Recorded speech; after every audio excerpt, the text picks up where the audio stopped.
شريك له وأشهد أن محمدا عبده ورسوله سيد الكونين صلى الله عليه وعلى آله وصحابه وأتباعه أجمعين ليلا ونهارا في الطرفين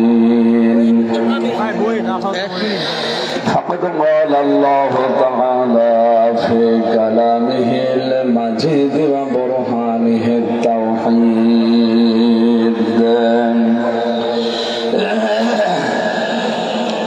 أعوذ بالله من الشيطان الرجيم بسم الله الرحمن الرحيم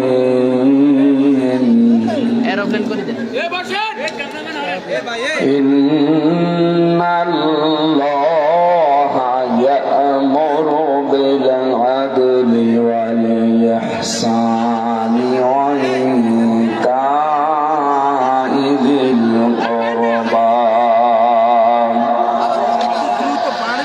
وينهى عن الفحشاء والمنكر والبغي يعظكم لعلكم تذكرون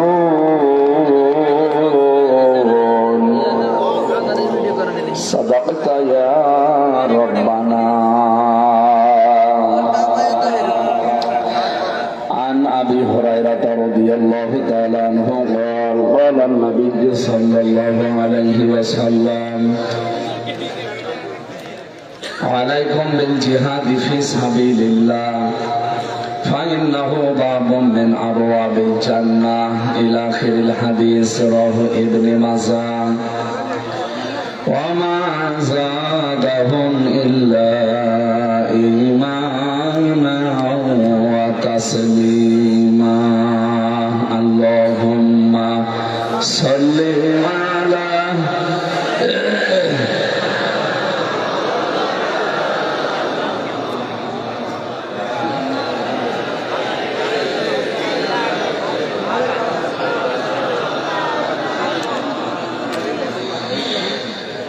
জীবনে কখনো তুমি মিথ্যা বলনি তাই তো তোমায় পেতে কাঁদে ধরণী। আলহামদুলিল্লাহ। নোয়াখালী জেলার বেগমগঞ্জ থানার অন্তর্গত ভবভদ্রী আলাইয়ারপুর সমাজ কল্যাণ ফাউন্ডেশনের উদ্যোগে 2 দিন ব্যাপী ঐতিহাসিক তাফসীরুল কোরআন মাহফিলের সমাপনী রজনীর স্বনামধন্য সভাপতি জনাব মাওলানা নাজমুল হক খান দামাত বারকাতুহুল আলিয়া, এতক্ষণ যারা আলোচনা রাখলেন মাওলানা ইসমাইল হোসাইন, উপাধ্যক্ষ লক্ষ্মীপুর দারুল উলুম কামিল মাদ্রাসা এসেছিলেন, হায়াতে তাজ্জেবা সিহাতে কুল্লিয়া কামনা করছি হাজার হাজার আলেমের উস্তাদ, এতক্ষণ যারা আলোচনা রাখলেন তার ভেতরে মাওলানা হোসাইন মাহফুজ সোয়াডাঙ্গা, মাওলানা মইনুল হক, আগামীকাল হবে নাকি আবার, গতকাল যারা এখানে কথা বলেছিলেন মুহাদ্দিস রফিকুল্লাহ আফসারী, খুব মজার মানুষ না, মুরব্বি হয়ে যাচ্ছে তারপরও মজা কাটে না। জানা মাওলানা নজরুল ইসলাম আশরাফি, অন্যান্য ওলামায়ে কেরাম, মঞ্চে বসা সম্মানিত ব্যক্তিবর্গ, সামনে বসা মুসলমান ভাইরা, পর্দার আড়ালের সম্মানিত মা এবং বোনেরা, প্রশাসনের ভাইরা, প্রাণ প্রিয় নোয়াখালীবাসী, বাংলাদেশের 64 জেলার ভেতরে জেলার একটা নাম আছে, এখানে আলেমদের বাস বেশি। কোন এলাকায় আলেম যদি ইন্তেকাল করে পুরা জাতি ওই এলাকা থেকে ধ্বসে যায়।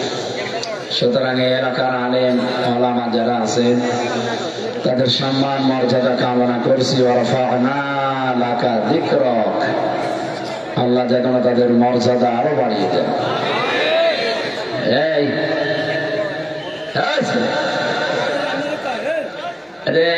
এখানে আবার ওদিকে কথা বলেন কেন? এদিকে আসেন। কি এত গুরুত্বপূর্ণ কথা? 1 ঘন্টার ভেতরে কোনো কথা বলা যাবে না। যদি কথা বলতে হয় বাড়ি চলে যান। কোরআনে কারীম শোনার কিছু আদব আছে, বলারও আদব আছে। আমি সেইটা সামনে নিয়ে বলতে চাই, আপনাদের ওইটা সামনে নিয়ে শোনা লাগবে। বিশাল আয়োজন করতে গিয়ে এদের 1টা বছর, আমার মনে হয় সে 20 সাল থেকে এরা পেছনে লেগে আছে। যখন জেলে গেছি ওই সময় থেকে, যদিও আমার জন্য কষ্ট হয়ে যাচ্ছে। কোথায় সে কুষ্টিয়া, কোথায় নোয়াখালী, আসতে 1 দিন লাগে। তারপরও অসুস্থ শরীর নিয়ে আজকে প্রায় 3টা হয়ে গেল। কুষ্টিয়ায় সকালে একটা করেছি 8টা থেকে 9টা পর্যন্ত, এসার পরে একটা ছিল কোন জায়গায় যেন কুমিল্লা, আর এই যে এখানে। আমার বাঁচা লাগবে না, আপনারা সাহায্য করেন, সহযোগিতা করেন, আমি যেন কথা বলতে পারি ঘন্টাখানেক ক্লাস আকারে ইনশাআল্লাহ। কথা তো সব শুনেই ফেলেছেন। মাওলানা ইসমাইল সাহেব যখন এখানে কথা বলেছে তখন আবার কি কথা শুনবেন? তারপর কোরআনের কথা কিয়ামত পর্যন্ত যারাই বলুক শেষ করতে পারবে না। আল্লাহ রাব্বুল আলামিন যার যতটুকু যোগ্যতা আমাদের দিয়েছেন, আমরা যেন কোরআনের পেছনে ব্যয় করি। দল মত নির্বিশেষে এই অনুষ্ঠানে যারা রাতের বেলা ধৈর্য এবং সহ্য নিয়ে বসে আছেন, বলেন আলহামদুলিল্লাহ। কোরআনে কারীম শোনার আদব 2টা। 1 নম্বরে চুপ থাকতে হবে, 2 নম্বরে শুনতে হবে। শুধু শোনা না, ফাস্তানেও দিয়েছেন আল্লাহ, মনোযোগ সহকারে শোনা লাগবে। কারণ এটা ইবাদত আরম্ভ হয়ে গেছে। এটা কি চলছে? ইবাদত চলছে। 2 নম্বরে আমরা যারা বলতে আসি, আমাদের আল্লাহ কিছু দায়িত্ব দিয়েছে। আল্লাহ রাব্বুল আলামিন বলেন, আনজালনা ইলাইকা যিকরা লিতুবায়্যিনা লিন-নাস মা নুযিলা ইলাইহিম ওয়া লাআল্লাহুম ইয়াতাফাক্কারুন। হে নবী, কোরআন আমি আপনার কাছে এই জন্য দেইনি যে আপনি শুধু সোমাকে মাথার উপরে রেখে দেবেন, না। লিতুবায়্যিনা লিন-নাস, এটা মানুষের কাছে স্পষ্ট আকারে বর্ণনা দেবেন। কোন মানুষ? লাম শব্দ ব্যবহার করা হয় জীবিত মানুষদের জন্য। লাম শব্দের প্রায় 13টা অর্থ আছে। অন্যতম অর্থ হচ্ছে জীবিত মানুষদের ক্ষেত্রে লাম ব্যবহার করা হয়। এখানে আল্লাহ লিন-নাস দিয়ে জিন্দা মানুষদের সামনে কোরআনের ব্যাখ্যা করার আদেশ দিলেন। দুঃখজনক হলেও সত্য, এই 15.5 বছরটা আমরা জীবিত মানুষদের কোরআন শোনাতেই পারিনি। শোনাতে আসলে বাধা দিত। আপনি শোনাবেন, শোনান, মরে গেলে পড়েন। যে লোকটা কোরআনে কারীম শুনতে বাধা দেয়, ওই লোকটার বাবা মারা যাক, আমারে ডাক দিয়ে বলবো, হুজুর বাপ মরে গেছে, কোরআন পড়ে দেন। তোর বাপ তো মরেই গেছে, কোরআন পড়ে করবো কি? পড়ে লাভ হয়তো যদি জীবিত থাকতে কোরআন মেনে চলতে পারত। আমি স্পষ্ট বলছি, মানুষ মারা যাওয়ার পর এই যে বসে বসে যারা কোরআন পড়েন, এটা বানানো নিয়ম। আপনি কোন ইসলাম থেকে নিয়েছেন বলেন তো, যে মরে গেলে ওর সামনে পড়া লাগবে? হাদা বায়ানুল লিন-নাস, এখানে লাম আছে। আল্লাহ বলেন এই বর্ণনাটা জীবিত মানুষদের জন্য অবদান, এটা পথ নির্দেশিকা ও মাউইজাতান, এটা উপদেশ সম্বলিত লিল মুত্তাকিন, যে মানুষগুলো ভয় করে চলে আল্লাহকে।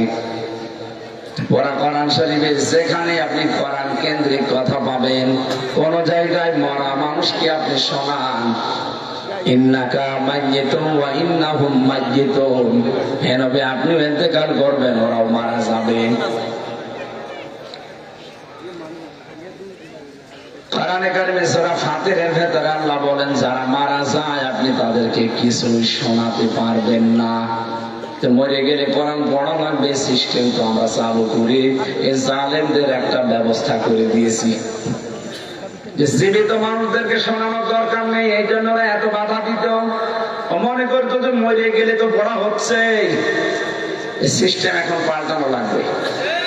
এখন কোরআনে কারিম পড়তে হবে, শোনাতে হবে, বোঝাতে হবে, মানাতে হবে জীবিত মানুষদের। প্রথম তিনটার সাথে হয়তো অনেকে আমরা একমত আছি, পড়তে হবে, শুনতে হবে, শোনাতে হবে, মানাতে হবে। কি এই 4 নাম্বারটার সাথে অনেকের মিল নেই। যে বলি কোরআন শুধু পড়লে হবে না, শুধু শুনলে হবে না, মানলেও হবে না, এটা মানাতে হবে।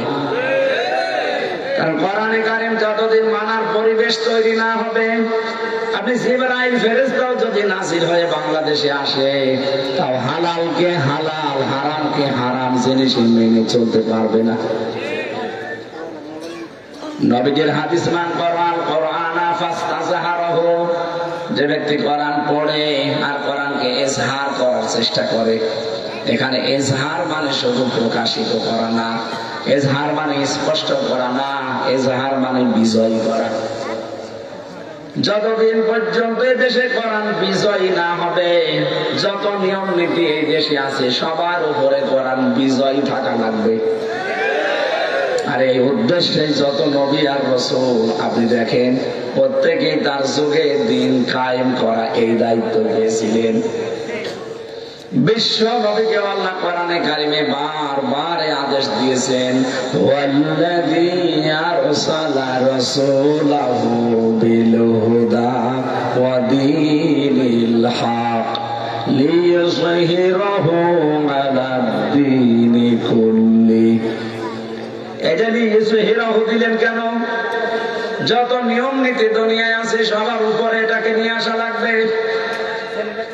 আজ বাংলাদেশ সহ বিশ্বে 4,500 ধর্মের মানুষ আমরা আছি। 4,500 ধর্মের ভেতরে একমাত্র কেবলমাত্র শুধুমাত্র বিজয়ী হওয়ার মতো ধর্ম, দিন, জীবন ব্যবস্থা ইসলাম বা কোরআন। কোরআনে কারিম ছাড়া, ইসলাম ছাড়া পৃথিবীতে বিজয়ী হওয়ার কোন ধর্ম, দিন নেই। যা আছে ওগুলোর পেছনে সব মানুষের হাত আছে, আর কোরআনের পেছনে হাত আছে সরাসরি আল্লাহর। ইন্না নাহনু নাযালনা যিকরা ওয়া ইন্না লাহু লাহাফিজুন। অবশ্যই এটা আমি আল্লাহ নিজে নাযিল করেছি, আর এইটাকে আমি নিজে হেফাজত করব, দায়িত্ব নিয়ে নিয়েছি।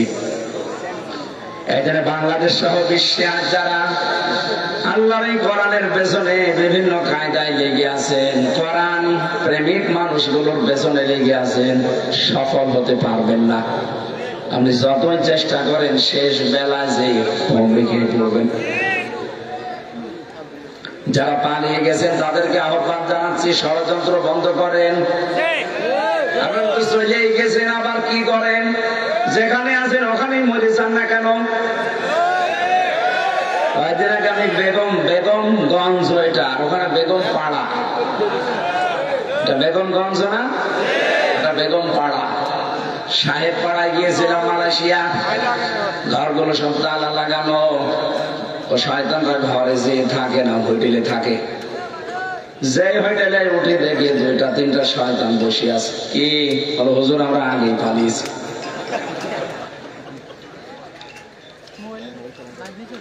কি করলেন এই টাকাগুলো? বাইরে পাচারের মাধ্যমে। এখন ঘরেও থাকতে পারেন না, যে এত ভয় আল্লাহ ভেতরে ঢুকিয়ে দিয়েছে। সাহেব পাড়া যে থাকবেন, পিটিয়ে মেরে ফেলবে জনগণ। কয়েকদিন আগের ওপর দিয়ে যাচ্ছিলাম, পাইলট আমারে বলছে, হেলিকপ্টারের পাইলট, যে এই যে প্রতিষ্ঠানগুলো এখনো সংস্কার পুরাটা হয়নি। হযরত আমি তো শয়তানদেরকে বহন করি বেশি। আমার মাঝে মাঝে চিন্তা হয় যারা টাকা পাচার করেছে, এক একটা বছরে বাংলাদেশ থেকে 42,000 কোটি টাকা পাচার হয়েছে। এই টাকাগুলো যারা পাচার না করে দেশে কর্মসংস্থান তৈরি করত। 36 লাখ যুবক এখন শিক্ষিত বেকার পড়ে আছে। এই মানুষগুলোর কর্মসংস্থান হয়তো আর ওদের মরণের আগ পর্যন্ত দেশ থেকে কেউ নামাতে পারতো না। শয়তানগুলো টাকা সব পাচার করে করে বিভিন্ন জায়গায় এখানে যা করেছেন মাপ পাওয়ার অযোগ্য হয়ে গেছেন আপনারা। এত ঋণের বোঝা আমাদের মাথার উপরে দিয়ে গেলেন। এদেশে এখন কেউ জন্ম নিলে 1,10,000 টাকা তার মাথার উপরে ঋণ, মানে জন্মগত ভাবে ঋণী। দেশটাকে ফোকলা করে ফেলেছেন। একটু দাঁড় করানোর জন্য যারা চেষ্টা চালিয়েছে তাদের প্রতিষ্ঠানগুলো বেনামে নামে বিভিন্ন ধোয়া তুলে সব আত্মসাৎ করলেন। ইসলামী ব্যাংক থেকে এই শয়তানরা 80,000 কোটি টাকা মারিনকাটি করেছে। কোন প্রতিষ্ঠান তো সেভাবে বানাতে পারো না, খালি মানুষেরটা নষ্ট করতে পারো। এই প্রতিষ্ঠান তো কত লক্ষ লক্ষ মানুষের কর্মজীবন তৈরি হয়েছিল, এখন ফোকলা করে দিলেন আপনি।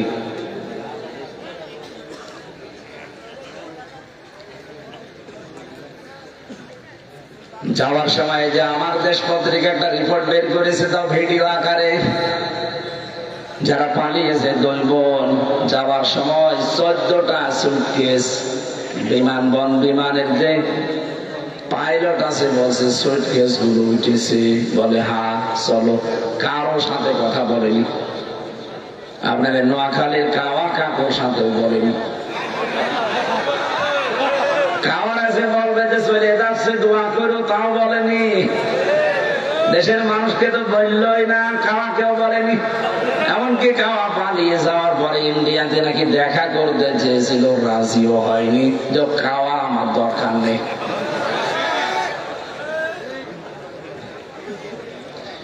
যারা যা করেছেন মাঝে মাঝে আমার চিন্তা হয় এদের জীবনী নিয়েছে কি করলো তারা। আমাল হায়াতুদ দুনিয়া ইল্লা মাতাউল গুরুর। আল্লাহ বলেন পৃথিবীর এই জমিনটা পুরা ধোঁকা। এটা কি? পুরাটাই ধোঁকা। বলতে পারেন আমার মা বাবা, হ্যাঁ ওটাও। আপনার মা বাবা আমার জন্য ধোঁকা, সন্তানাদি স্ত্রী পুত্র দুনিয়ার বাড়ি গাড়ি চাকরি বাকরি ব্যবসা বাণিজ্য ক্ষমতা সব ধোঁকা। আমাদের কুষ্টিয়ার হানিফ সাহেবের পাশে এমনিতেই 50 জন করে বসে থাকতো, অথচ ওই মানুষগুলো এখন এই 5 তারিখের পরে পুরা উঠিয়ে গেছে। এখন তারাই শুকুরের বাচ্চা কুকুরের বাচ্চা বলে গালি দেয়। ওই হারামির কারণে আজ আমাদের এই অবস্থা। অথচ 5 তারিখের আগে ওরে নবী মনে করে চলতো। আমি নিজেরটা বলছি, বাস্তবতা যে এই যে মাতা গরুর এটা যে ধোঁকা, এটা আমি নিজে বুঝে ফেলেছি। জেলখানায় 3টা বছর আমি ফাঁসির কন্ডেম সেলের ভেতরে ছিলাম, এখানে আমি আরো বেশি বুঝেছি যে দুনিয়া আসলে ধোঁকা। এটা আমার যে পূর্বপুরুষ আছে, আমার বাবা আমার দাদা তার বাবা, এই 3 জনের পরে আমি আর চিনি না। 3 পুরুষের পরে আমার মতো মানুষ আমি আর জানিও না যে তাদের নাম কি। আমার বাবা রিয়াজউদ্দিন, তার বাবা জাহান আলী, তার বাবা নমাজ আলী, এরপরে কি সত্যি বলছে যে কোরআন শরীফ আমি জানি না। অথচ খুব বেশি হলো 60 থেকে 61 বছর আগে এই নমাজ আলীর বাবা মরে গেছে। এই নমাজ আলীর বাবা এখন যদি এসে কুষ্টিয়ায় বলে যে 2 তালা বাড়ি আমার, এই ভিটা আমার, ওর দাঁত মুখ ফেলে ফেলবেন যে ঘর নামে করার জায়গা পান না। কিসের নমাজ আলীর বাপ আপনি? আমি তো নমাজ আলীকে চিনি না। কথা বলে না কেন? এইটার জন্য যদি আপনি বাবা শাহজালাল সব হালাল করে দুনিয়ায় চলতে চান, চোখ বন্ধ হোক, দেখেন আপনার সবচেয়ে আপন যারা বলতেন ওরাই পালাবে। আপনার স্ত্রী আপনাকে ভালোবাসে আমি জানি, আজকে মরার ভান ধরে পড়ে থাকেন, লোকজন যদি বলে আপনার স্বামী তো মারা গেছে, যে খাটে থাকেন খাটের নিচে তাকে কবর দেওয়া হবে, জীবনও কোনো বোরাজ হবে না। অথচ এই খাটটা তৈরি করতে আপনি বাম হাতের ইনকাম পর্যন্ত করেছিলেন, এই কথা বলে না কেন? আমি আশা করছি দুনিয়ার জীবনের টাচ দিলে আপনি বুঝে ফেলেছেন। সুতরাং এই ধোঁকা, এই প্রতারণামূলক জীবনের সন্ধানে নেমে আমরা যেন আসল জীবন হারিয়ে না ফেলি। আলাল আখিরাতু খায়রুন ওয়া আবকা। আখিরাতের জীবন শুধুমাত্র উত্তম না, এটা কিন্তু স্থায়ীও। এর বিপরীত সিস্টেম দেখেন, আখিরাতের জীবন হয় কারোর জন্য উত্তম হবে, স্থায়ী হবে, কারোর জন্য উত্তম হবে না কিন্তু স্থায়ী হবে। অনেক মানুষ আমি জানি পৃথিবীতে এমনও ধান্দা আছে, বিশেষ করে মুসলমানদের ভেতরে, মনে মনে করে আমি তো কালেমা পড়েছি, যে কোনদিন একদিন না হয় জান্নাতে যাবই, যাবে, কিন্তু কালেমাটা তো ঠিক রাখা লাগবে। আপনার তো কালেমা ঠিক নেই, কারণ কালেমা পড়তে হলে আগে একটা কাজ করা লাগে, সেইটা না করে আপনি কালেমা পড়েছেন। এবার নিজেরা সাথে মিলাবেন তো যারা বসে আছেন, আমরা যারা ইবাদত করতে চাই আল্লাহর, টাকা চাই না, বলেন বলেন, আমা খালাকাতুল জিন্না ওয়াল ইনসা ইল্লা লিয়াবুদুন। মানুষ আর জিন আল্লাহ বানিয়েছে ইবাদতের জন্য। আমরা যারা ইবাদত করতে চাই আল্লাহর, আল্লাহ আমাদেরকে আদেশ দিয়েছেন ইবাদত শুরু করবা না, আগে একটা কাজ করি নাও। সে কাজটা কি? ইবাদত করতে চাইলে আপনার কবুল হয়ে যাবে? কখনো না। ইবাদত করার আগে আপনাকে আগে ঈমান আনা লাগবে। কথা বলে না কেন? এলাকায় হিন্দু নেই, এই লোকটা যদি নামাজে মসজিদে আসে আপনার মতো এই যেভাবে নামাজ আদায় করে ওর সওয়াব হবে? হবে না। এই কারণে, কারণ ওর ঈমান নেই। কি নেই? বলেন বলেন। ঈমান আনতে হলে আরেকটা কাজ করা লাগে। কি খালি মিষ্টি খাওয়া লাগে? কি? ঈমান যদি কেউ সত্যি আমরা আনতে চাই, প্রথমে আমাদের দায়িত্ব আল্লাহ দিয়েছেন যে তাগুত ছেড়ে দে। ফামাই ইয়াকফুর বিত্তাগুতি ওয়া ইউমিন বিল্লাহ।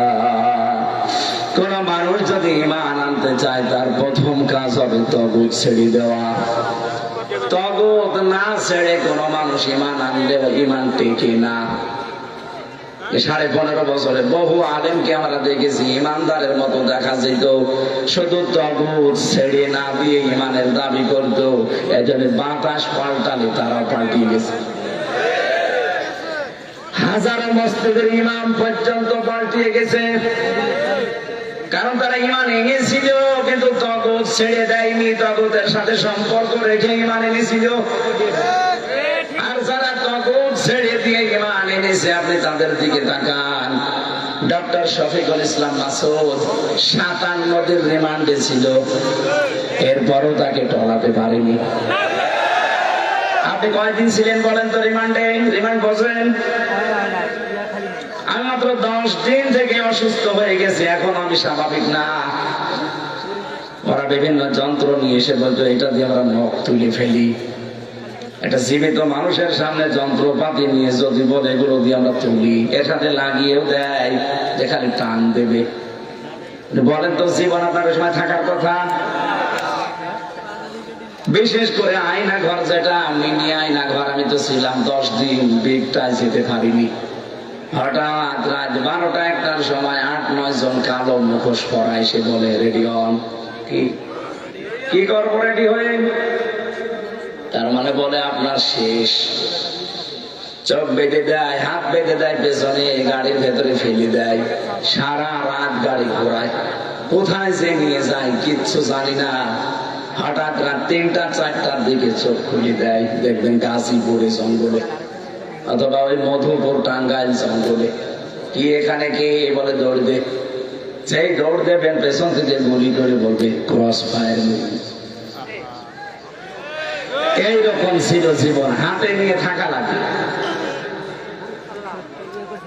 সরাসরি ওসি এসে বলতো আপনার হাত পা এমন ভাবে ভেঙে দেব সারা জীবন দাঁড়াতে পারবেন না, ভিক্ষা করে খাওয়া লাগবে। বিশাল একটা স্বপ্ন নিয়ে আপনি আছেন, সব চোরমার। এরকম কঠিন মুহূর্তেও টলাতে পারেনি, কারণ ইমান এনেছে তগুত ছেড়ে দিয়ে। আর যারা তগুত ছেড়ে না দিয়ে ইমান এনেছিল, বাইতুল মুকাররমের ইমাম বানিয়ে দিয়েছে, ভয়ে পালিয়ে চলে গেছে। আপনি বলেন তো, একটা মসজিদের ইমাম সেও পালিয়ে চলে যায়। পরবর্তীতে এসেছিল কিছুদিন পরে ইমামতি নেওয়ার জন্য জোর করে জনগণ জুতা দিয়ে পিটিয়েছে। এরপরে আবার স্ট্যাটাস দেখলাম যে আমাকে জনগণ জুতা মেরেছে, কিন্তু আমার গায়ে লাগেনি। মানুষের কমন সেন্স কত নিচে নামতে পারে।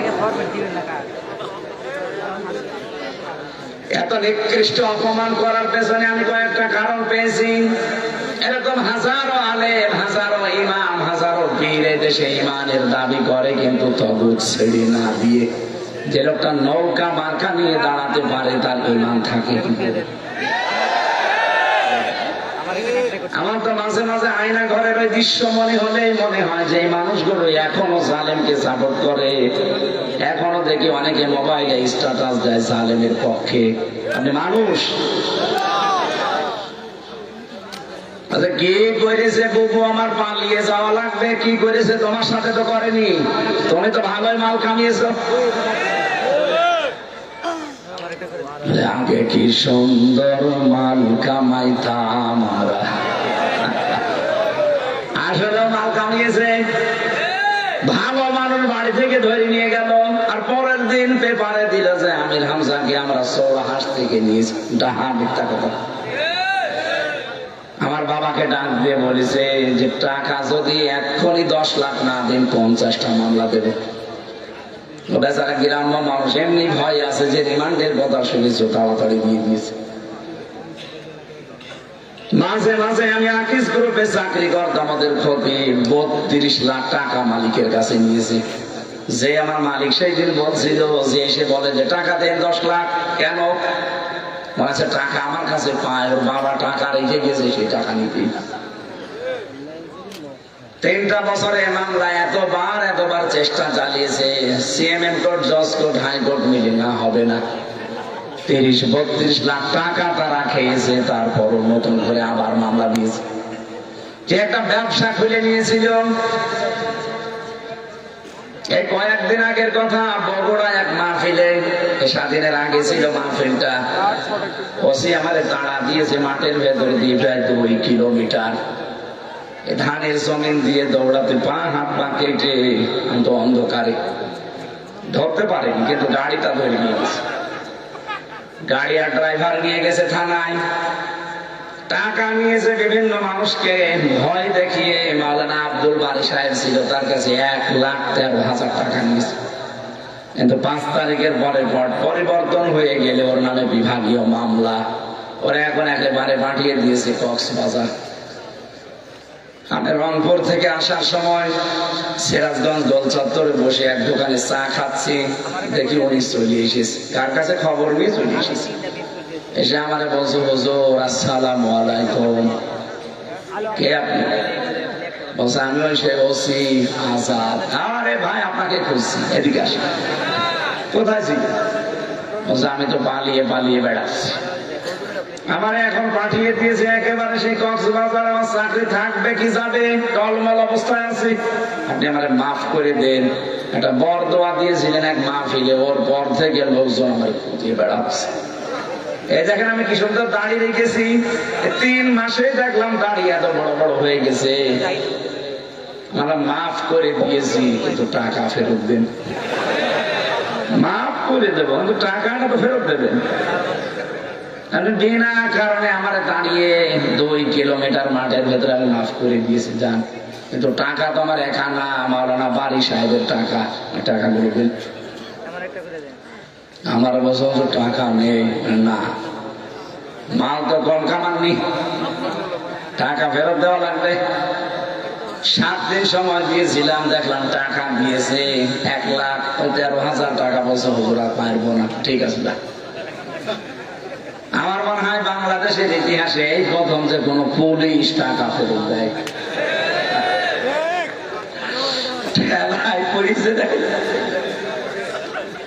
কি সিস্টেম ছিল মাল কামানোর।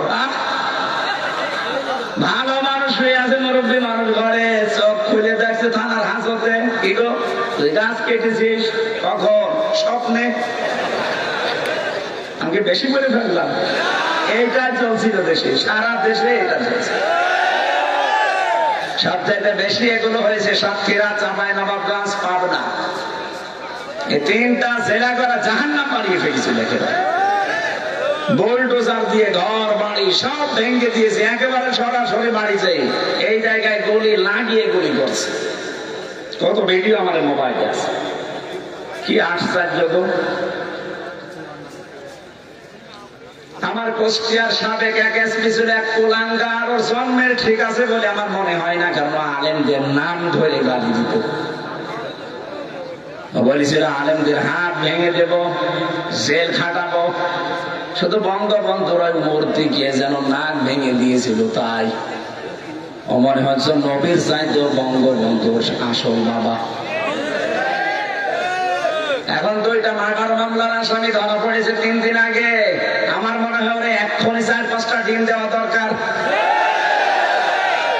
শয়তান সব বলে ফেলবে কেন কেন কি করেছে, আর এই সচিবালয়ে আগুন লাগার পেছনে কারা দায়ী সব বলতে পারবে। আলেমদের বিরুদ্ধে যারাই অবস্থান নিল আমি একটাকেও ভালোভাবে যেতে দেখছি না। কালা মালিকের কি অবস্থা, কলার পাতায় শুয়েছিল, এমনকি ওর বিসিও উড়ে গেছে। আপনি যে জিজ্ঞাসা করেন, আমি যেখানে ছিলাম তার পাশের রুমেও আছে এখন কারারক্ষীর সাথে মাঝে মাঝে আমার তো দেখা হয়। বছর বছর রাতের বেলা কিন্তু কাকায় বিসি নেই, তোর বউ থাকবে।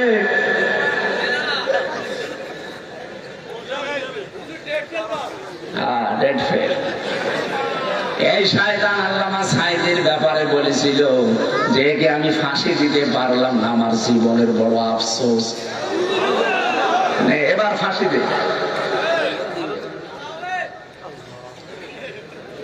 আমার নোয়াখালীবাসী, বাংলাদেশের 64 জেলার ভেতরে নোয়াখালী, কুমিল্লা মানুষ এমনি আপনাদের ভালোবাসে, কারণ এখানে বললাম না আলেমরা বেশি বাস করে। আবু জেহেল যেখানে ছিল নবীজি ওই জায়গায় ছিল। এখানে আলেম থাকলে কি হবে? মাওলানা ইসমাইল, মাওলানা ময়নুল, মাওলানা রফিকুল্লাহ আফসারী, পাশাপাশি শয়তানও বড় বড়। এখানে আলেম যেমন বড় বড়, শয়তানও বড় বড়। কি কথা বলতো, কথাবার্তার সন্দেহে আমার মনে হয় মানুষের সব কিছু গরম হয়ে যেত। মরণের ঘর থেকে আল্লাহ ঘুরিয়ে নিয়ে আসলে একটু শুকরিয়া আদায় কর না। আবার পেছনে লিখেছে ইসলামের, আবার পেছনে লিখেছে মানবতার।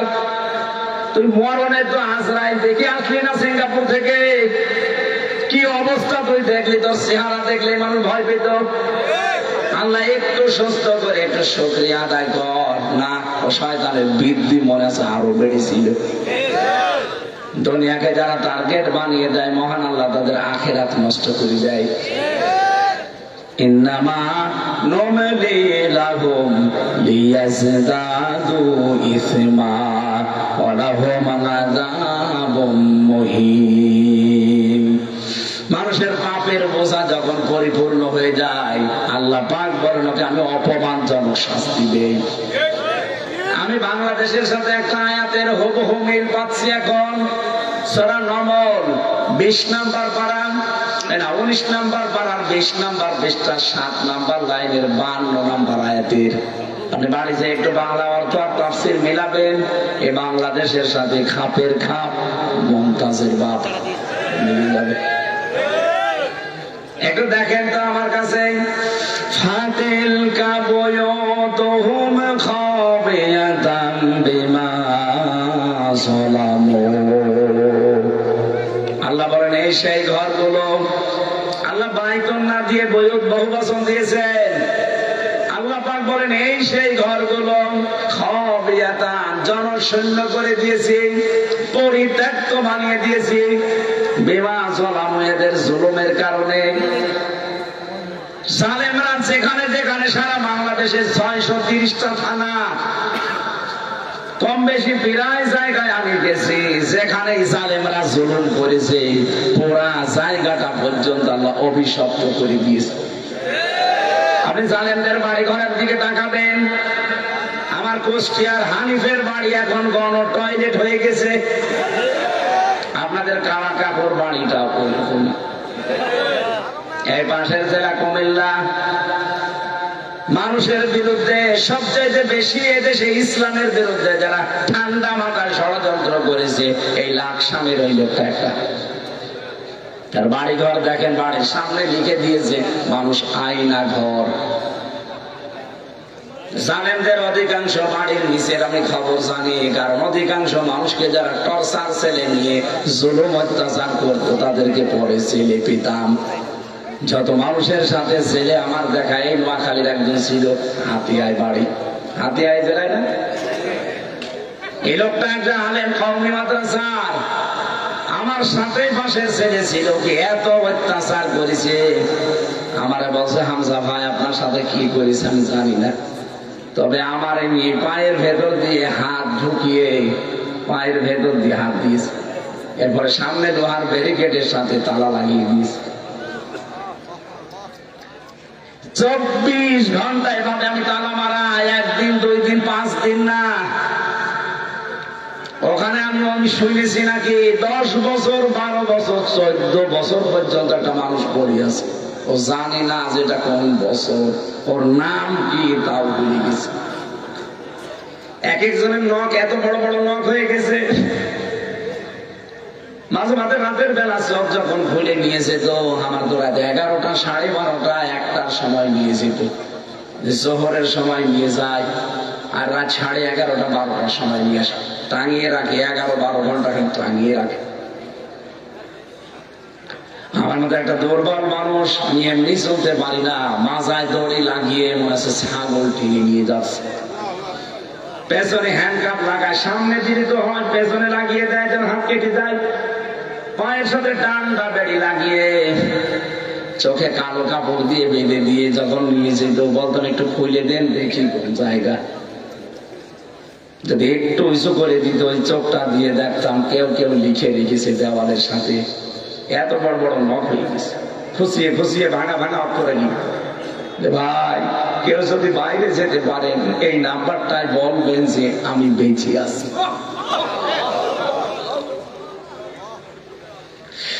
1.5 মিনিট 2 মিনিট সময় দেয় 24 ঘন্টার ভেতরে টয়লেট করার। আরে ভাই বসতে বসতে তো 1 মিনিট বেড়ে যায়। সকালবেলা আসে 9টা-10টার দিকে কয়েকটা পচা ছোলা নিয়ে, পারলে খান না পারলে ফেলে দেন। দুপুর বেলা 1 মুঠ ভাত দেয়, তা মনে হচ্ছে কেউ মাখিয়ে দিয়েছে। এ কঠিন পরিস্থিতি আপনি তৈরি করেছিলেন। বড় বড় বিট যেগুলো আয়নাঘর আমি শুনেছি প্রত্যেকটার সাথে তল দিয়ে সুড়ঙ্গ করে ভারতের সাথে লাইন করা আছে। বেশি ঝামেলা করবেন, মেরে ওখান থেকে পাঠিয়ে পরে পশু পাখির খাবার বানিয়ে দেবে। বহু মানুষকে আমার সামনে বলেছে যে আমরা বহু মানুষকে মাছের খাবার বানিয়ে দিয়েছি। বহু মিথ্যা কথা আমাকে দিয়ে লিখিয়েছে যে এগুলো বলবেন আদালতে, না একটা কথা আমার না, সব জামাত ইসলামের বিরুদ্ধে, আকিস গ্রুপের বিরুদ্ধে, না এগুলো আমার বলা সম্ভব না। বলছে যদি না বলেন আপনার বউ তুলে নিয়ে আসবো। চরিত্র কত নিচে নামলে এই কথা বলতে পারে একজন আলেমকে বলেন তো। হ্যাঁ একটা হিন্দু আমি পাইনি, রিমান্ডে যত অফিসার পেয়েছি সব মুসলমানের নাম। জনাব আতিকুল ইসলাম ভৈয়া, শেখ ইমরান হোসাইন, আসাদুজ্জামান, জাহিদ হাসান, মিজানুর রহমান, মনির খান, একটা কি হিন্দু? অথচ আল্লাহর ভুল ধরত। রিমান্ডে আমার মামলার প্রশ্ন আমাকে করেন না। কোরআন শরীফের একটা আয়াতের বাংলা বলার পর বলতো না এটা আমার আল্লাহ ঠিক হয়নি। বলেন আল্লাহর যারা ভুল ধরতে পারে আমারে তারা ছাড়বে। আল্লাহ বলেন জালেমদের এই বাড়ি পর্যন্ত আমি অভিশপ্ত বানিয়ে দিয়েছি, এখানে এখন দেখবেন খাওয়াতান জনশূন্য হয়ে গেছে। এ পর্যন্ত আল্লাহ শেষ করেননি, এর পরের অংশ আমাদের জন্য। ইন্না ফি যালিকা লায়াতান লিকাউমিন ইয়ালামুন। লামে তাকিদ আছে, অবশ্যই এর ভেতরে শিক্ষা আছে যারা জ্ঞানী তাদের জন্য। এখান থেকে আমাদের শিক্ষাটা কি? এত বড় জুলুম করে আল্লাহ কিন্তু ছাড় দিয়েছিলেন, কিন্তু ছেড়ে দেন। কথা বলেন না কেন? আগামীতে যারা চেয়ারে বসবেন 5 বছরের জন্য, অনেকে কিন্তু আশা করে বসে আছেন, থালা হাতে পায়, দেখেন কি করে, কি করবেন। বিভিন্ন কায়দা তো আরম্ভ অনেকে করে দিয়েছেন। সাবধান, যদি একবার থালা পেয়ে আবার ওই জালেমদের মতো শুরু করেন, 5 বছর পরে আপনার বাড়িও গৃহহীন হয়ে যাবে, ওইটা জনগণের টয়লেট হবে। এখানে সতর্ক করছে, বিশেষ করে আমাদের প্রতিবেশী নামে কলঙ্ক। তাম দুনিয়ার নিকৃষ্ট জাতি হিসাবে এখন পরিচিত এই উগ্রপন্থী হিন্দুরা। আপনি ইন্টারনেট গুলো দেখেন, মাইক্রোসফট এবং ভয়েস অফ আমেরিকার যতগুলো তথ্য আমি নিজে নিজে দেখেছি, প্রত্যেক জায়গায় একটা তো মুসলমান না, প্রত্যেকে অমুসলিম। তাম দুনিয়া দিয়ে যা 257টা রাষ্ট্র নিয়ে জরিপ করে, তাম দুনিয়ায় জরিপ হচ্ছে এখন এইটা, পৃথিবীর সব চাইতে বড় মিথ্যুক জাতি এই হিন্দুরা। সব হিন্দু না, উগ্রপন্থী যারা মোদির ভক্ত তারা। 2 নম্বরে বাংলাদেশ সম্পর্কে মাইক্রোসফট এরা রিপোর্ট দিয়েছে, এই বাংলাদেশে এতদিন পর্যন্ত যারা দায়িত্বে ছিলেন, স্বাধীনতার পর থেকে আগস্টের 5 তারিখের পর থেকে 4 মাস সবচাইতে বেশি হিন্দুরা শান্তিতে আছে। অথচ তাদের কাজ কারবার দেখছেন কি করছে তারা? প্রতিবেশীর নাম নিয়ে আল্লাহর ঘর, আজকে একটা ঘর ভেঙে গেছে, মসজিদ। 1000 বছর আগে আপনার বাপ দাদারা আল্লাহর ঘর কাবা শরীফ ভাঙতে এসে কাজ মাকুল হয়ে গেছে। কথা বলেন না কেন? আপনাদেরকে আমি সতর্ক করছি, কারণ প্রতিবেশী। এখনো কিন্তু আল্লাহ আবাবিল পাঠাতে ভুল করবেন না। সারা বিশ্বের মানুষেরা মাটির নিচে কেউ তেল পায়, কেউ গ্যাস পায়, কেউ স্বর্ণ পায়, কেউ লোহা পায়, আরো শয়তানরা খালি মন্দির পায়। না, এখানে 500 বছর আগে মন্দির ছিল। এই এলাকাকে 850 বছর মুসলমানরা শাসন করেছে। আমাদের ধর্মে বাড়াবাড়ি নেই, জবরদস্তি নেই। তাই নাই যদি এগুলো থাকতো আপনাদের মতো, 850 বছর আমরা শাসন করেছি, একটাও হিন্দু থাকার কথা ছিল না। পৃথিবীর ইতিহাস দেখাতে পারবেন যে কোন মন্দির ভেঙে আমরা মসজিদ বানিয়েছি? বলেন। এখন যদি বলি ঢাকার স্বামীবাগের ইসকন মন্দির, এটা 1000 বছর আগে মসজিদ ছিল, ভেঙে ফেলি, কি করবেন আপনি? এখানে 96% মুসলমান। আমাদের ধর্মে জোর নেই, জবরদস্তি নেই, এই জন্য আমরা কিছু বলি না। এতদিন যাই করেছেন করেছেন, আমাদেরকে মেরেছেন, আমরা কিছু বলিনি। কিন্তু এখন আপনারা আল্লাহর ঘরে হাত দিয়ে আরম্ভ করেছেন। গজব আসলে শুধু আপনারা মরবেন না, প্রতিবেশী হিসাবে কিছুই যদি না বলি, আল্লাহ আমাদেরকেও ছাড়বেন না। আশা করবো আপনারা এই মারাত্মক অপরাধটা বন্ধ করবেন। সারা দুনিয়া ধিক্কার দিচ্ছে, কারোর সাথে ওদের মিল নেই। আপনি জানেন ওদের কারোর সাথে মিল নেই। পাকিস্তানের সাথে ওদের মিল নেই, আফগানিস্তানের সাথে মিল নেই, ভুটানের সাথে নেই, মালদ্বীপের সাথে নেই, নেপালের সাথে নেই, মায়ানমারের সাথে নেই, বাংলাদেশের সাথে ছিল এতদিন কন্যার কারণে, কন্যা নেই, মিল নেই। চীনের সাথে ওদের মিল নেই। আপনাদের ছাড়া যদি এতগুলো দেশ সব চলতে পারে, বাংলাদেশ ভারত ছাড়া চলবে, কোনো অসুবিধা নেই। প্রতিবেশী যদি প্রতিবেশীর মতো থাকতে পারেন, সম্মান দেব। প্রতিবেশী যদি মালিক হওয়ার চেষ্টা করে, কথা বলেন না কেন? আমাদের কিচ্ছু না থাকতে পারে, হালকা পাতলা ঈমান আছে, আমাদের মনুষ্যত্ব আছে আর ব্যক্তিত্ব আছে। এমনি কাউকে সম্মান দেয়, কিন্তু কারো খবরদারি আমরা মানি না। আমাদের স্বাধীন দেশ, স্বাধীনভাবে চলতে দেন, নিজেরাও স্বাধীন মতো থাকে। কারো সাথে তো মিল নেই আপনাদের। খ্রিস্টান মেয়েদেরকে আপনারা উলঙ্গ করে রাস্তায় হাঁটিয়েছেন। ডোনাল্ড ট্রাম্প এমনি রেগে গেছে, সে একজন খ্রিস্টান। সে কয়েকদিন আগে ঘোষণা দেয়নি যে আমি জানুয়ারির 20 তারিখে শপথ নেব, ভারতীয় 16 লাখ আমার দেশে আছে, সব ফেরত পাঠাবো। দাদা, আপনার কিন্তু ধুতি আর পরার সময় পাবেন না। একবারে যখন 16 লাখ চলে আসবে, এদিকে বাংলাদেশের সাথে আপনার সব কাট। আমরা এখন ব্যবসা করছি পাকিস্তানের সাথে, তুরস্কের সাথে, চীনের সাথে। আপনার আলু পেঁয়াজ সব বসতেছে এই মিথ্যা কিছু সংবাদ পরিবেশনের কারণে।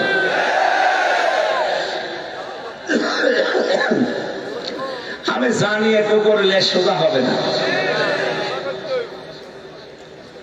এরপরও সতর্ক করার কথা ছিল, আমরা করলাম। আপনার মনে যা লাগে এখন আপনি তাই করেন। সম্মানিত ভাইরা, এই জন্য জীবিত মানুষদের যে নাম নিয়ে আমি এ পর্যন্ত এসেছিলাম, 15.5টা বছর আমরা জীবিত মানুষদেরকে তাফসীর শোনাতে পারিনি। শোনালেও 14 রকমের জায়গায় পারমিশন দেওয়া লাগবে, কিন্তু এখন আল্লাহ পুরা উল্টিয়ে দিয়েছেন। এখন জীবিত মানুষদেরকে শোনাতে হবে এবং মানানোর পরিবেশ আমরা তৈরি করতে চাই। কারণ মানার পরিবেশ যতদিন না হবে, আপনি যত বড় ইমাম হন আর কাবা শরীফের ইমামও যদি এসে বাস করে, হালালকে হালাল হারামকে হারাম জেনে মানতে পারবেন না। কত পুলিশ এখনো ঘুষ খায় না? কথা বলে না কেন? এই জন্য খায়, কারণ হালালকে হালাল হারামকে হারাম জেনে তারা মানতে পারছে না। ও ঘুষ খাবে না, উপরে এখন শয়তান বসে আছে। এটা বন্ধ করার জন্য সবাই ঐক্যবদ্ধ হওয়া লাগবে। আমিরে জামাত ডক্টর শফিকুর রহমান এইটাই চাচ্ছে। আমি ক্ষমতা চাই, ক্ষমতা আমাকে দেন, আমার কোনো দরকার নেই। আমি 4 দিন তার সাথে এক ঘরে ছিলাম জেলখানায়। লোকটার ভেতরে ইখলাস আছে, এই লোকটার আল্লাহর প্রতি তাওয়াক্কুল এত বেশি, এমনি তার কথার এত তাসির হয় না। আপনি তো ভগর ভগর করে 8 ঘন্টা বকেন, কেউ তো কুকুরও শোনে না। আর তার 2 মিনিটের কথা আরশ পর্যন্ত আল্লাহ পৌঁছিয়ে যায়।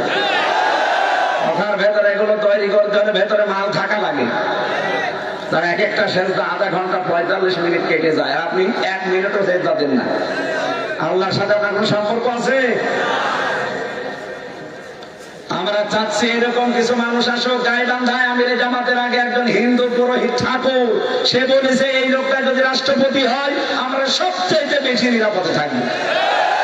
হিন্দু যদি আশা করতে পারে, আমাদের কি হয়েছে? আমরা চাই এরকম কিছু মানুষ যাক 151 জনের মতো, যারা যে কোরআনের 4টা আইন পাশ করবে।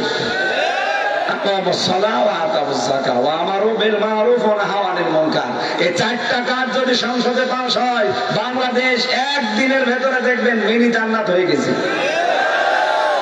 এটা ওয়াজ করার কাজ না, এটা বাস্তবে দেখানোর কাজ। আমরা সেই পরিবেশ তৈরি করতে চাই না। পরের শব্দে আল্লাহ দিয়েছেন আল্লাহুম ইয়াতাফাক্কারুন, যারা বসে বসে শুনতেছেন, আপনাদের কাজ এই কথাগুলো নিয়ে বাড়িতে চিন্তা ভাবনা করা। বৈষম্য বিরোধী ছাত্র আন্দোলনের দফা ছিল কয়টা? 9টা। কয়টা? আজকের তেলাওয়াত কিন্তু আছে 6 দফা আছে। ওদের বানানো 9 দফা ছিল, এখানেই 6টা আছে। 1 নম্বরে তারা সব সময় বলতো উই ওয়ান, বলতো না কথা? এর প্রথম শব্দ এটা। আল্লাহ এটা জানিয়েছেন, ইন্নাল্লাহা ইয়া'মুরু বিল আদলি, ন্যায় বিচার কায়েম করে। তারাও তো চাইতো ন্যায় বিচার। আসেন তো আল্লাহর এই আয়াতের ভেতরে যে 6টা পয়েন্ট আছে, আমরা একটু আমাদের জীবনে আছে কিনা দেখি। ইন্নাল্লাহা, অবশ্যই আমি আল্লাহ, ইয়া'মুরু, আদেশ করছে, বিল আদলি, তোমরা ন্যায় বিচার কায়েম করো, ওয়াল ইহসান, সদাচরণ করো, ভালো ব্যবহার করো, মানবতাকে ঠিক রাখো। 3 নম্বরে ইতাইযিল কুরবা, নিকট আত্মীয় স্বজনের খোঁজ খবর রাখো, বৈষম্য দূর করো। ওদের যে 9টা পয়েন্টের ভেতরে এটা ছিল না যে আমরা বৈষম্যহীন বাংলাদেশ চাই। আল্লাহ পাক বলেন ওয়ায়ানহা আনিল ফাহশাই ওয়াল মুনকারি ওয়াল বাগ, আমি নিষেধ করলাম তোমাদের আরো 3টা কাজ। 1 নম্বরে তোমরা অশ্লীল কাজ করবে না, 2 নম্বরে মন্দ কাজে জড়াবে না, 3 নম্বরে সীমা লঙ্ঘন করবে না। তোমাদেরকে তিনি আদেশ দিচ্ছেন, ওয়াজ করছেন, লাআল্লাকুম তাযাক্কারুন, আশা করা যায় আল্লাহর ওয়াজ মেনে নিলে তোমাদের উপকার হবে। এবার আসেন তো আল্লাহর পয়েন্ট। প্রথম পয়েন্টটা ছিল বিল আদলি, ন্যায় বিচার। কি বিচার? ন্যায় বিচার আছে দুনিয়ায়? ইসলাম না থাকলে ন্যায় বিচার হয় না। আমি নিজে প্রমাণ। আমার ঠুনকো মামলা 3টা বছর আপনি ঘোরাবেন, সাজা লাগিয়ে দিলেও তো মাত্র 3 মাস জেলে থাকা লাগে আমার। কারণ আমাকে সন্দেহ করে ধরেছিলেন, আমার কোনো ভিত্তি পাননি। অথচ এই মামলাটা স্বাধীনের পরে শুধু তুলতে দেরি।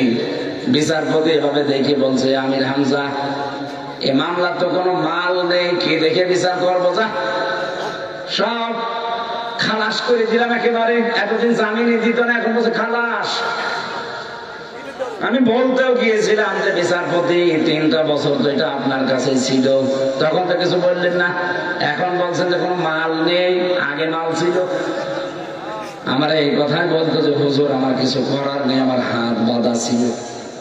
কথা বলেন এখন 1628টা চেয়ার এই দেশে এখন আছে কয়টা? 1628টা মেন চেয়ার। এই চেয়ার না, যারা পালিয়েছে ওদের থেকে শুরু করে আপনাদের উপজেলা চেয়ারম্যান পর্যন্ত, এখন তার উপজেলা চেয়ারম্যান নেই, থাকবে কিছু।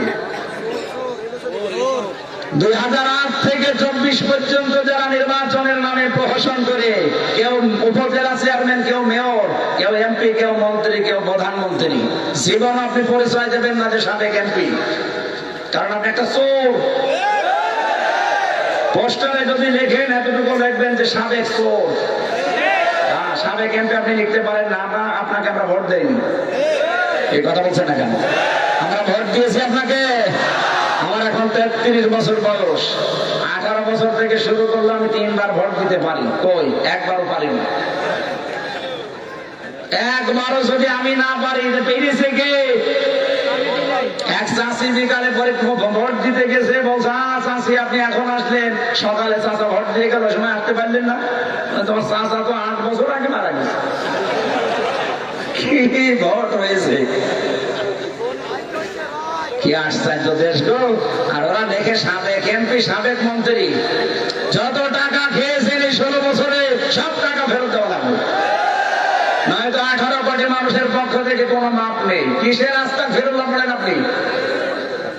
আমার সাথে ওসি ছিল, এই পাশে আপনাদের ফেনি না, এখানকার আমি নাম নিলাম না, এই ওসি ছিল আমার সাথে, 8 বছর জেল তার।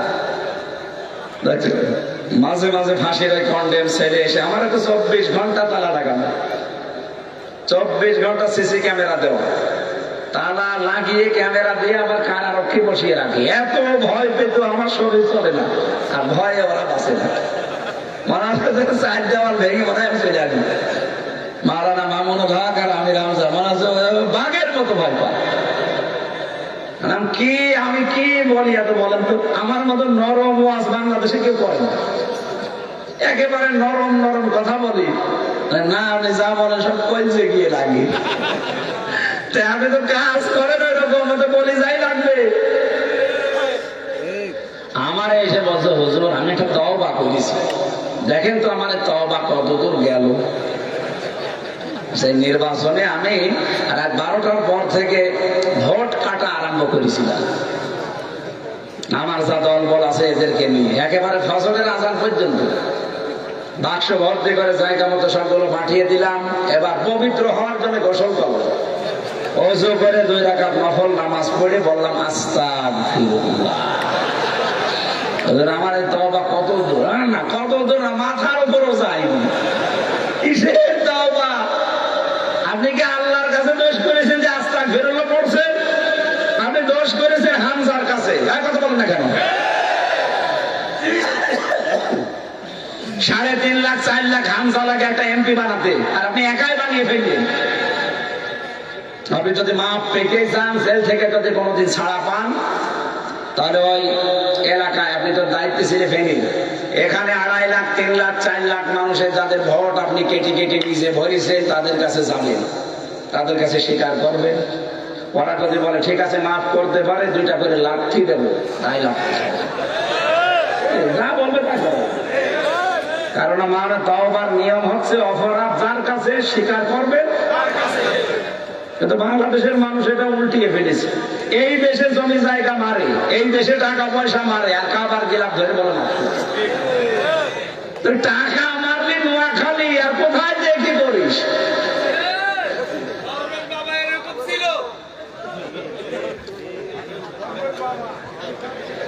আমি এবার তাফসিরে যাচ্ছি, দেখেন তো আলেম যারা আছেন, আমি আদলের ব্যাখ্যা করেছিলাম। আদল মামান আলাদা আল্লাহান ওয়া শারহান, আদল কি, কত প্রকার, কাকে বলে।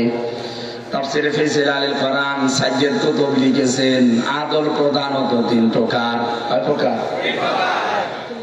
এই আয়াতটা নাযিল হওয়ার ঐতিহাসিক যে প্রেক্ষাপট, হযরত উসমান ইবনে মাজউন রাদিয়াল্লাহু তাআলা আনহু, ওরা আরব জাহানে ওই সময় 3 জন উসমান ছিল।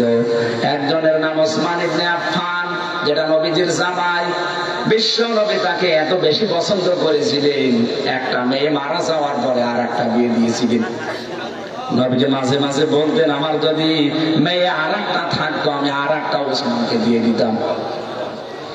এখানে যারা আমরা জামাই আছি, এখানে একটা শিক্ষা আছে। নবীজির 2টা মেয়ে দিয়ে আর একটা দিতে চায়, কি জামাই দিয়েছিলেন? আমরা জামাই, শ্বশুর শাশুড়ি একটা দিয়ে টেনশন আছে যে এটা বাপ নিয়ে নেবো না। আমাদের জামাই, আমরা যারা আসলে এরকম জামাই হতে পারিনি। কি জামাই দিয়েছিলেন বিশ্ব নবী, নিজের 2টা দিয়ে আর একটা দিতে চান। তিনি একজন ছিলেন উসমান ইবনে আফফান রাদিয়াল্লাহু তাআলা আনহু, আর একজন চাবি বহনকারী কাবার, তার নাম উসমান ইবনে তালহা। এখন যিনি বর্ণনা দিচ্ছেন ইবনে কাসির থেকে, শানে রাসূলের ভেতরে যার নাম বললাম উসমান ইবনে মাজউন, নবীজি কাবার এই যে হাতিমের সাথে হেলান দিয়ে বসে আছেন, লোকটা সামনে দিয়ে যাচ্ছিল। বিশ্ব নবী তাকে ডাক দিলেন, এদিকে আসো। হঠাৎ করে তাকে ডাকে পাশে বসালেন। কথা বলবেন তো, জিজ্ঞাসা করবেন যে কি খবর, না। তাকে ডাক দিয়ে পাশে বসিয়ে নবী অন্যদিকে ঘুরে ফেলেছে। হঠাৎ মনে হচ্ছে কার সাথে তিনি কথোপকথন করছেন। 1টা 2টা না, কয়েকটা কথা তিনি মনের জবাব দিলেন এভাবে এভাবে। উনি মনে করছে আমার ডাক দিয়ে নবীজি কি কথা বলে, কার সাথে, দেখি না তো কাউকে। অনেকক্ষণ পরে যখন শেষ হয়ে গেল, বলেন ইয়া রাসূলুল্লাহ, কার সাথে কথা বলেন? ডাক দিলেন আমাকে, কথা বলেন অন্যজনের সাথে। নবীজি বলেন, এই মাত্র জিবরাইল আমাকে 6টা আদেশ দিয়ে একটা আয়াত নাযিল করে শুনিয়ে গেল। ইন্নাল্লাহা ইয়া'মুরু বিল আদলি, অবশ্যই আমি আল্লাহ তোমাদের আদেশ করছি তোমরা ন্যায় বিচার করবা। কি বিচার? আদলের প্রথম অর্থ, আল্লাহর সাথে আপনাকে আদল করা লাগবে। 2 নম্বরে রাসূলুল্লাহর সাথে আদল করা লাগবে। 3 নম্বরে সৃষ্টি জগতের সাথে আদল করা লাগবে। আল্লাহর সাথে আদল হচ্ছে যে স্বীকৃতি আপনি দিয়ে এসেছেন, আলাস্তু বিরাব্বিকুম। সঙ্গে সঙ্গে আমরা বলেছিলাম ক্বালু বালা। কথা বলেন না কেন? এই স্বীকৃতি যারা দিয়েছেন, ওইটা যেন দুনিয়ায় আপনি ঠিক রাখেন। আপনি কিন্তু রবের স্বীকৃতি দিয়েছেন। পৃথিবীতে কেউ যদি রব আল্লাহকে মেনে চলতে পারে, কবরে সে বলতে পারবে রব্বি আল্লাহ। দুনিয়াতে রব আল্লাহকে মানতে হলে 5টা বিষয় লক্ষণীয়। কয়টা? আপনি 5টা মানেন কিনা তাহলে দেখেন। যদি মানতে পারেন, কবরে আপনি বলতে পারবেন রব্বি আল্লাহ, আমার রব আল্লাহ ছিল। 1 নম্বরে রব মানে সৃষ্টিকর্তা, 2 নম্বরে রব মানে পালন কর্তা, 3 নম্বরে রব মানে মাবুদ, 4 নম্বরে রব মানে আইনদাতা, 5 নম্বরে রব মানে অভিভাবক। এই 5টা বিষয় দুনিয়াতে যদি সত্যি মানতে পারেন, কবরে যেতে দেরি ফেরেশতা প্রশ্ন করলেই মার রব্বুকা, রব্বি আল্লাহ বলে ফেলতে পারবেন। তাহলে আল্লাহর সাথে আদল হবে আমাদের রবকে দুনিয়াতে ঠিক রাখার মাধ্যমে। প্রথম অর্থ বলেছিলাম সৃষ্টিকর্তা হিসাবে আপনারা আল্লাহকে মানি কিনা।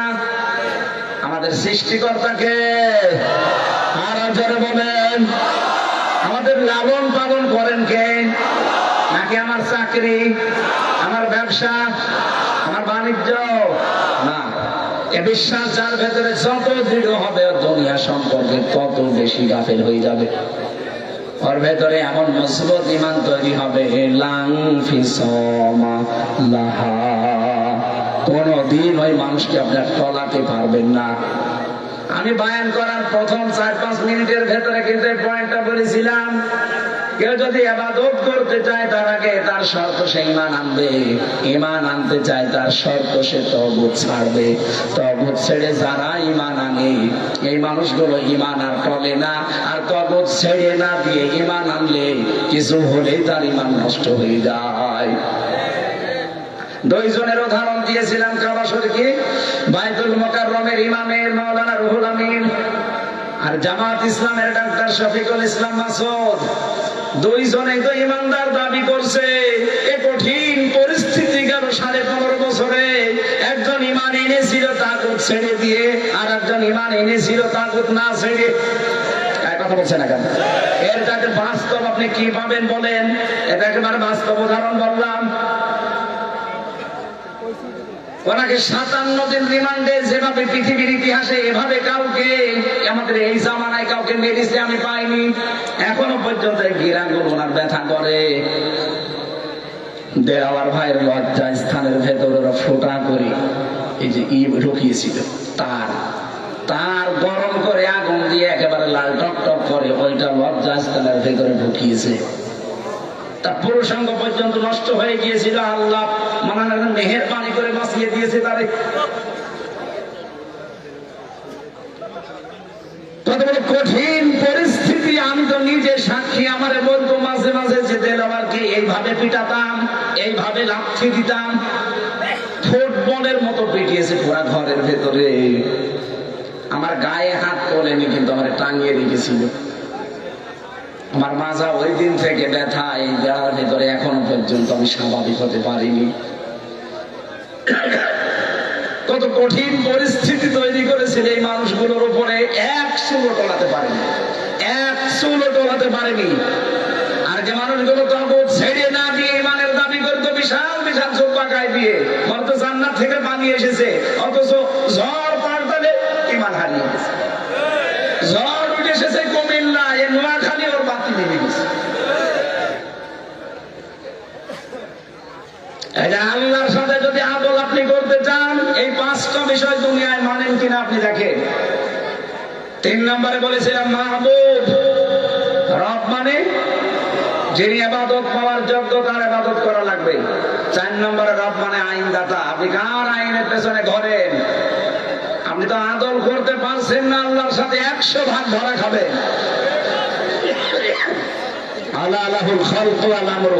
সৃষ্টি যার, আইন চলবে তার।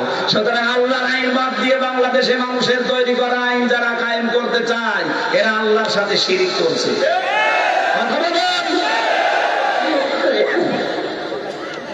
বাংলাদেশে 96% মুসলমান শুধু আদমশুমারিতে আর ভোটার আইডি কার্ডে, আর শুধু মুসলমানই দেওয়া আছে, খাতনা করা আছে।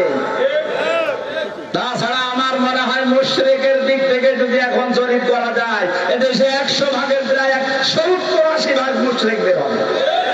যদি এখন নিয়ম পাল্টাচ্ছি। আগস্টের 5 তারিখের আগে আমরা জানতাম এদেশে মাত্র 100 জনের 15 জন কোরআন কায়েম হোক তারা চাইতো।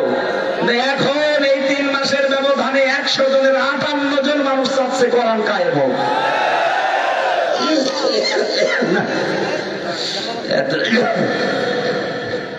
এত ঝামেলা হলে কথা বলা তো সমস্যা।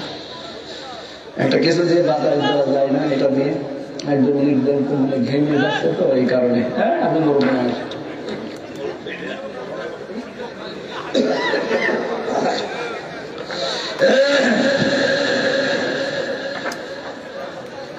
ঠিক আছে।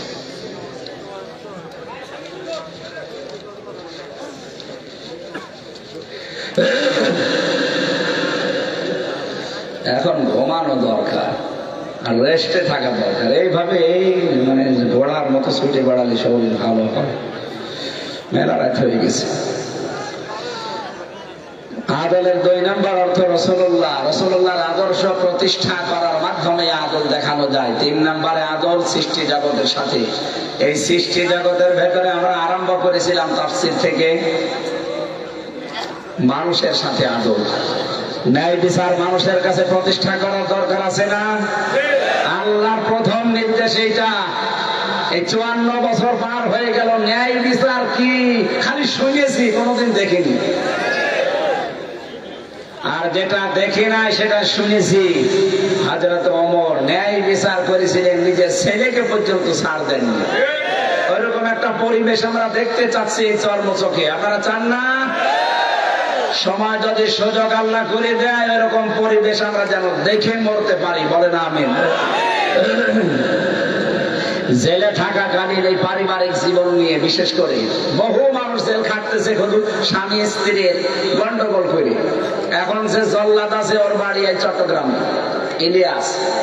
ও আমার একদিন এসে কান্নাকাটি করে বলছিল যে ভাই, বাইরে যদি যান একটু সতর্ক করে, অন্তত স্বামী স্ত্রীর ভেতরে যারা যে রাগারাগি করে একটা অঘটন ঘটিয়ে ফেলে।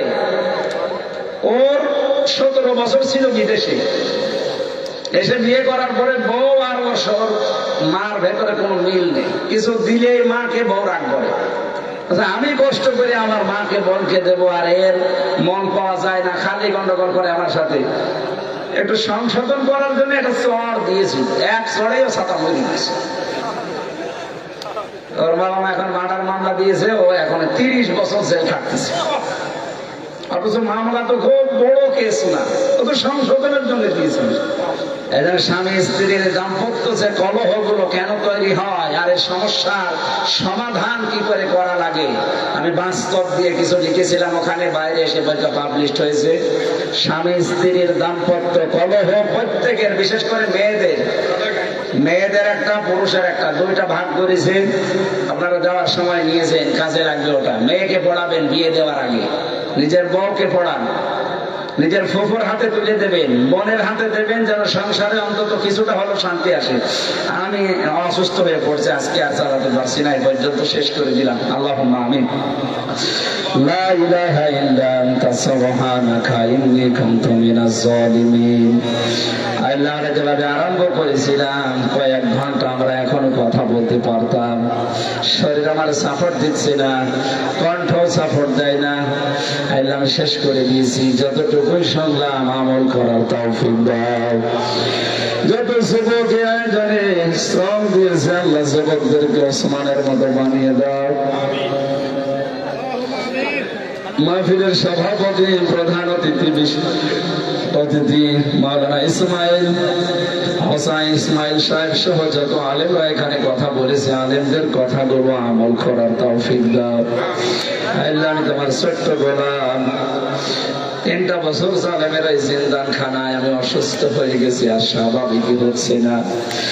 আমি জানি রোগ দেওয়ার মালিক তুমি, শেফা দেওয়ার মালিক তুমি। আল্লাহ মেহেরবানি করে আমাকে আগের অবস্থায় ফিরিয়ে দাও। আমার এই কাশিটা বারবার খুব ঝামেলা হয়, মেহেরবানি করে এটা একেবারে শেফায়ে কামেলা হাজেরা দাও। আমার কণ্ঠ তুমি আগের মতো আবার ফিরিয়ে দাও। মা বোনদেরকেও কবুল করো। যত যুবক চেষ্টা চালিয়েছে, এই যুবকদেরকে যে মা পেটে দিয়েছে, মায়ের পেট খাদিজার মতো বানিয়ে দাও। চর্ম চোখে যেন দেখতে পারি। আল্লাহ তাআলা, চর্ম চোখে আমরা একটু দেখতে চাই। কোরআনে কারীম দিয়ে 56,000 বর্গ মাইল চলছে। মাহফিলের জন্য প্রবাস থেকে এলাকার মানুষ যারা টাকা পয়সা পাঠিয়েছে, এই যুবকদেরকে, এই মানুষদেরকে বাইরের জীবনে তুমি ভালো রেখো। সহি সালামতে আবার এই এলাকায় তুমি তাদের মা বাবার করে ফিরিয়ে দিও। এই বাজারে যারা ব্যবসা করে, এদের হালাল রুজিতে বরকত দান করো। এদের অভাব অনটন তুমি দূর করে দাও। আমরা জানি সারা বাংলাদেশের মানুষেরা, নোয়াখালী, কুমিল্লা, এটা তোমার আলেমদের শহর। মেহেরবানি করে জেলাগুলোকে কবুল করে নাও। এলাকায় মাটির নিচে যত মানুষ ঘুমিয়ে আছে, কোরআনের ইজ্জতে কবরগুলো জান্নাত বানিয়ে দাও। কখন কার কাছে আজরাইল চলে আসে জানি না, যখনই আসবে যেন পড়তে পারি লা ইলাহা ইল্লাল্লাহ ইল্লাল্লাহ মুহাম্মাদুর রাসূলুল্লাহ সাল্লাল্লাহু আলাইহি